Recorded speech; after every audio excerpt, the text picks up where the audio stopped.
ನೀವೇನಾದರೂ ನಾಟಿ ಕೋಳಿ ಫಾರ್ಮಿಂಗ್ ಮಾಡಬೇಕು ಹೊಸ್ದಾಗಿ ಅಂದರೆ ಸೊ ಫಸ್ಟು ಫೆನ್ಸಿಂಗ್ ಬಿಗ್ಗಿಯಾಗಿರಬೇಕು ಎಲ್ಲದಕ್ಕಿಂತ. ಸೊ ನೋಡಿ ನಾನು ಎಲ್ಲ ಮೆಶ್ ಹಾಕಿ ಕಂಪ್ಲೀಟ್ ಮಾಡಿದ್ದೀನಿ ಆಗಲೇ. ಸೊ ಅದೆಲ್ಲ ಬಿಟ್ಟು ಎಲ್ಲ ಲೂಪ್ ಹೋಲ್ಸ್ ಹುಡಿಕೊಂಡು ನಾಯಿ ನುಗ್ಗಿಬಿಟ್ಟಿದೆ ಮೊನ್ನೆ ಒಂದು 3. ಸೊ ಆಮೇಲೆ ಚಿಕ್ಕ ಮರಿ ಕೂಡ ನುಗ್ಗಿತ್ತು, ಅದೊಂದು ಕೋಳಿ ಪಿಳ್ಳೆ ಕಟ್ಕೊಂಡೋಗಿ ರೆಕ್ಕೆ ಮುರಿದಾಕಿದೆ. ಸೊ ಅದನ್ನು ಸಪ್ರೇಟಾಗಿ ಇಟ್ಬಿಟ್ಟಿದ್ದೀನಿ, ಇಲ್ಲ ಇದ್ರ ಜೊತೆ ಬಿಟ್ಬಿಟ್ರೆ ಅವೇ ಕುಕ್ಕೊಂಡು ಅದನ್ನು ಸಾಯಿಸ್ಬಿಡ್ತವೆ ಇನ್ನು. ಸೊ ಅದಕ್ಕೆ ಸಪ್ರೇಟ್ ಬಿಟ್ಟಿದ್ದೀನಿ. ಸೊ ಬೇಲಿ ಅನ್ನೋದು ಈ ಫೆನ್ಸಿಂಗ್ ಅನ್ನೋದು ಇದೆಯಲ್ಲ ಅದು ಭಾಳ ಇಂಪಾರ್ಟೆಂಟು ಈ ನಾಟಿ ಕೋಳಿ ಪಿಳ್ಳೆ ಸಾಕಕ್ಕೆ ಬಂದರೆ.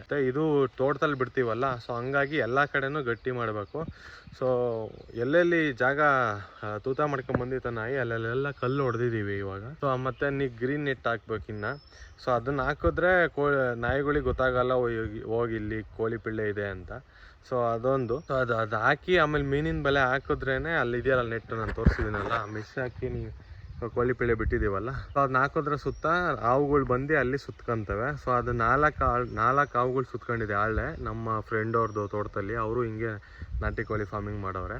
ಸೊ ಅವ್ರದ್ದು ಮೈಸೂರು ನಾಟಿ ಮಾಡೋರೆ ಸ್ವಲ್ಪ ಅರ್ಧ. ಸೊ ನಾನು ಪ್ಯೂರ್ ನಾಟಿ ಮಾಡಿರೋದು. ಸೊ ನೋಡಿ ಇದಿಷ್ಟು ನನಗಾಗಿರೋ ಅನುಭವ. ಸೊ ಇದಿಷ್ಟು ಇವತ್ತಿನ ವಿಡಿಯೋ. ಸೊ ಮುಂದೆ ಹೋಗ್ತಾ ಅಪ್ಡೇಟ್ ಮಾಡ್ತೀನಿ. ಟಾಟಾ ಬಾಯ್, ಟೇಕ್ ಕೇರ್.